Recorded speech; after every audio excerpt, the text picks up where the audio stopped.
Oui, Madame la Ministre, le rapport présenté par nos collègues, est en réalité accablant, puisque 14 patients à voir par matinée et par agent pour la toilette, moins d'une demi-heure de soins par jour, des patients alités dès 17 h, promenés en chaise, faute de temps et d'agents, bien qu'ils puissent marcher, mais trop lentement.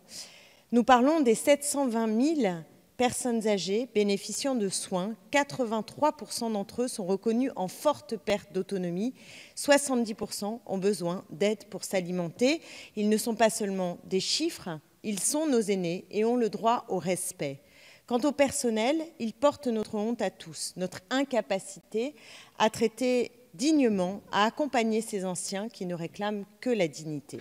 La situation des EHPAD relève de l'urgence sanitaire. Le constat est partagé, il faut augmenter les effectifs, atteindre le ratio de 60 aides-soignants infirmiers pour 100 résidents et consacrer au minimum 1h30 à chaque patient par jour. Ce n'est pas la panacée, c'est une mesure d'ailleurs préconisée dans le plan Grand Âge de 2006, dont nous sommes encore loin, trop loin. Et au lieu de ça, votre gouvernement supprime 12 500 emplois aidés dans les EHPAD publics.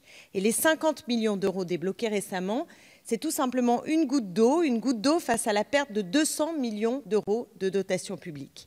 Madame la ministre, vous dites ne pas avoir les moyens de financer ces créations de postes malgré leur absolue nécessité.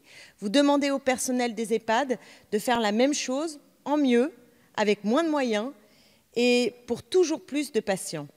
La prise en charge de nos aînés se trouve de ce fait sacrifiée, comme beaucoup d'autres services publics, sur l'autel de l'austérité budgétaire et sur l'autel aussi d'un vocabulaire qui, je vous ai écouté précisément tout à l'heure, vise à masquer la réalité concrète de votre politique. Alors pensez-vous réellement que vos recommandations de management des personnels et d'optimisation des budgets soient des mesures sérieuses et suffisantes pour faire face à l'ampleur de ce désastre sanitaire ? Merci, Madame la Ministre. Vous avez 2 minutes pour répondre. Oui, Monsieur le Président, Madame la députée Clémentine Autain, je n'ai pas la même arithmétique que vous. Nous avons voté dans la loi de financement de la Sécurité sociale 100 millions d'euros supplémentaires pour financer la partie soins des EHPAD. Cela veut dire que 85% des établissements vont avoir une augmentation de la dotation qui leur est allouée sur la partie soins.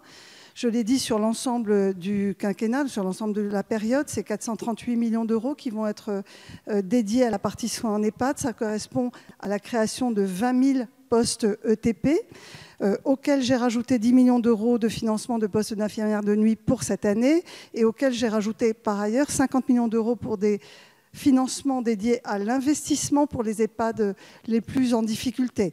Donc nous avons évidemment voté à la fois des postes supplémentaires et à la fois des budgets supplémentaires. Aujourd'hui, la question qui se pose, c'est le financement de la partie dépendance qui est à la main des départements, avec, la Cour des comptes l'a souligné, des fortes disparités entre les départements, puisque le financement de l'APA varie de 1 à 2,5 selon les départements, et c'est de ça dont souffrent aujourd'hui le plus les EHPAD. J'ai donc prévu de rencontrer les départements de France pour discuter de la péréquation avec eux et de discuter de l'avenir de la dépendance, puisqu'il s'agit d'une politique décentralisée. L'État a en responsabilité la partie soins et nous l'assumons pleinement.